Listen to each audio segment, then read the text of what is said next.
लाईफमध्ये खूप मोठं सक्सेस मिळवणं, खूप मोठं काहीतरी अचीव्ह करणं हे प्रत्येकाचंच ड्रीम असतं आणि त्यासाठी प्रत्येक जण एफर्ट घेत असतो. पण खूप कमी लोक असतात जी या टॉप लेवल पर्यंत जाऊन पोहोचतात. मग एफर्ट तर सगळ्यांनीच दिलेलं असतं, मग खूप कमी लोक तिथपर्यंत का पोहोचतात? Hello everyone, welcome to Sunday special.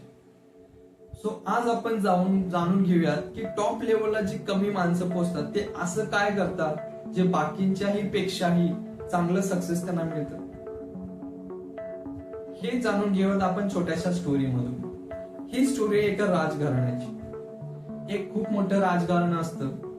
त्याचा एक राजा असतो, त्यानं स्वतःच्या मेहनतीवर खूप मोठं साम्राज्य उभं केलेलं असतं आणि त्या राजाला एक राजकुमार असतो. त्या राजकुमाराची लाईफ एकदम निवांतपणे चाललेली असते.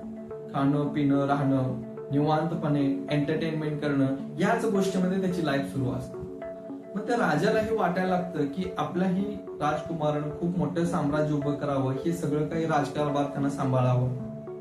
पण त्या राजकुमाराची लाईफ एवढी निवांत चाललेली असते, एवढं तो कम्फर्ट झोन मध्ये असतो की त्याच्या बाहेर विचार करणं म्हणजे त्याला नकोसं वाटायला.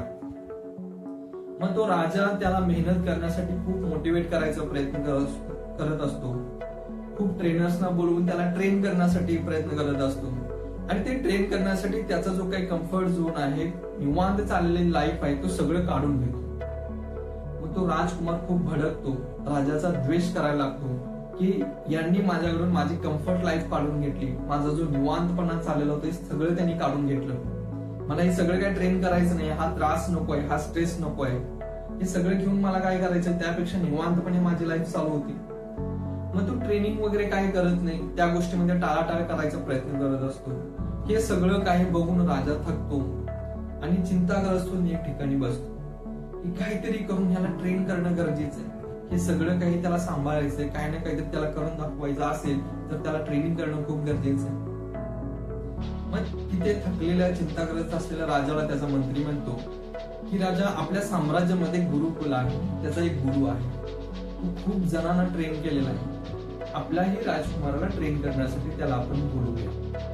राजा म्हणतो ठीक आहे, बोलवा त्याला. जेव्हा त्या गुरुकुल मधल्या गुरुला बोलवलं जातं आणि जेव्हा तो गुरु राजघराण्यामध्ये येतो त्यावेळी तो बघतो जो काही राजकुमार आहे त्याची लाईफस्टाईल काय चाललंय, त्याचा माइंडसेट काय झालंय, हे सगळं तो बघतो आणि त्या राजाला म्हणतो की मी राजकुमाराला नक्कीच ट्रेन करेन, पण त्या ट्रेनिंगच्या कालावधीमध्ये मी घेतलेल्या कोणत्याही डिसिजनात तू आडवं यायचं नाही.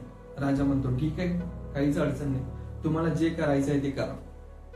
जेव्हा हा गुरु त्या राजकुमाराजवळ जाऊन पोहोचतो तेव्हा राजकुमार ऑलरेडी भडकलेला असतो की हा कोणीतरी वेगळा आलेला आहे आणि हा परत माझा कम्फर्ट झोन काढून घेणार. तो ऑलरेडी रागात असतो. त्या रागाच्या भरामध्येच त्या गुरुला म्हणतो तुम्ही कोण आलाय, मला हे काहीच करायचं नाहीये, मी माझ्या लाईफ मध्ये खूप निवांत आहे. मग तो गुरु त्याला म्हणतो मी तुला काही ट्रेन करण्यासाठी शिकवण्यासाठी आलेलो नाहीये, जर का तुला तुझी कम्फर्ट लाईफ पाहिजे असेल तर मी तुला देऊ शकतो. तो राजकुमार म्हणतो ठीक आहे, मला तर तेच पाहिजे, कसं देणार आहात तुम्ही? त्यावेळी तो गुरु म्हणतो की तुला फक्त माझ्यासोबत ट्रेन करण्याचं नाटक करायचंय, रोज 1 तास माझ्यासोबत ट्रेनिंग करण्याचं नाटक कर, बाकीचा सगळा वेळ जो काही तुझा कम्फर्ट झोन आहे तो तुला मी राजाकडून द्यायला होतो. तो राजकुमार म्हणतो ठीक आहे, फक्त 1च तास करायचंय ना, करूयात. मग दुसऱ्या दिवसापासून त्याची ट्रेनिंग सुरू होते. तो गुरु असतो त्या राजकुमाराला रोज 1 तास ट्रेनिंग करण्याचं नाटक करायला लावतो. मग तो राजकुमार ते नाटक खूप चांगल्या पद्धतीने करत असतो. 1 तास ट्रेनिंग केल्याचं नाटक करायचं आणि बाकीचा वेळ कम्फर्ट झोन मध्ये निवांत राहायचं. तर हळूहळू ज्यावेळी डे बाय डे त्याची ट्रेनिंग सुरू होते आणि ते नाटक करता करता त्याला असं वाटायला लागतं की त्याच्यामध्ये काही ना काहीतरी चेंजेस यायला लागले, त्याची फिटनेस सुधारते, त्याचे स्किल सुधारायला लागले. आणि जेव्हा त्याला हे कळायला लागतं त्यावेळी तो काय करतो, त्याचे 1 तास त्याची जी काही ट्रेनिंग आहे तो हळूहळू सिरियस घ्यायला लागतो. जो सुरुवातीला नाटक करायला सुरुवात केलेला असतो तो त्याची ट्रेनिंग खूप चांगल्या पद्धतीने करायला लागतो.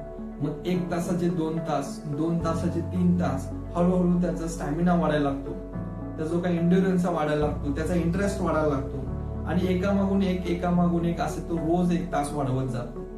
आणि एक ठराविक कालावधी गेल्यानंतर तो राजकुमार असतो त्या गुरुला म्हणतो की मला स्वतःला खूप सिरियसली ट्रेन करायचंय, या साम्राज्यामध्ये माझ्यासारखं दुसरा कोणीच असणार नाही, या लेवलला स्वतःला पोहोचवायचं.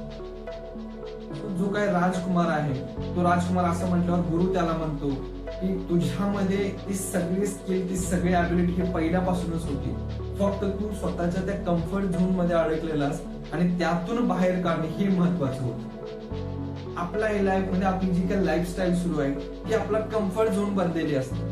त्याच्या बाहेरचा आपल्या माइंड मध्ये विचारच येत नाही. आपल्या माइंड एक हॅबिट अशी असते की आपण त्याला जे काही देणार तो आणखीन जास्त मागायला लागतो. जर का आपण त्याला निवांतपणा दिला, कम्फर्ट झोन दिला, तो आणखीन थोडस मिळेल का याचा विचार करत असतो. आणि जर का आपल्या माइंडला आपण ट्रेन केलं, थोडस एफर्ट्स घेण्याची सवय लावली, तर आपला माइंड ऑटोमॅटिकली आणखीन थोडे जास्त एफर्ट करण्यासाठी तयार होतो. So it's just a mind game. जी काही लोक सक्सेसफुल बनलेले असतात ना, ते स्वतःच्या हॅबिट्स वरती खूप काम करतात.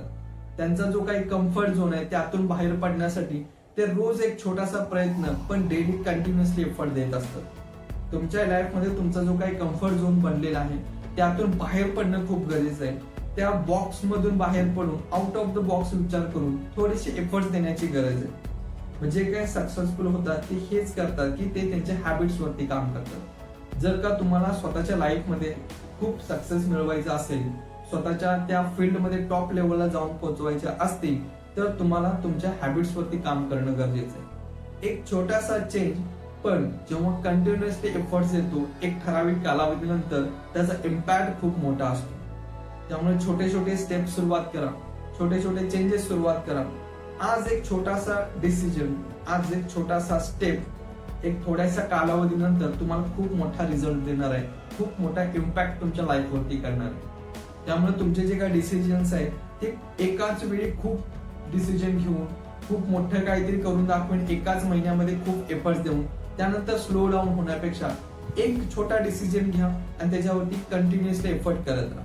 डे बाय डे तुम्ही ज्यावेळी इम्प्रूव्हमेंट करत राहा आणि जेव्हा तुम्हाला रिझल्ट यायला सुरुवात होतील तेव्हा तुमचा माइंड ऑटोमॅटिकली डायव्हर्ट होतो, एफर्ट्स करेल आणि हळूहळू एक गोष्टीचं 2, 2चे 4 असे सगळे एफर्ट्स तुम्ही ऑटोमॅटिकली करायला लागतात. सो त्यामुळे तुमच्या लाईफमध्ये तुम्हाला टॉप लेवलला पोहोचायचं असेल तर सुरुवातीला ज्या काही तुमचे हॅबिट्स आहेत, जो तुमचा कम्फर्ट झोन बनलेला आहे तो ओळखा आणि त्याच्यातून बाहेर पडण्यासाठी छोटेसे प्रयत्न पण कंटिन्युअसली एफर्ट देण्याचा प्रयत्न करा.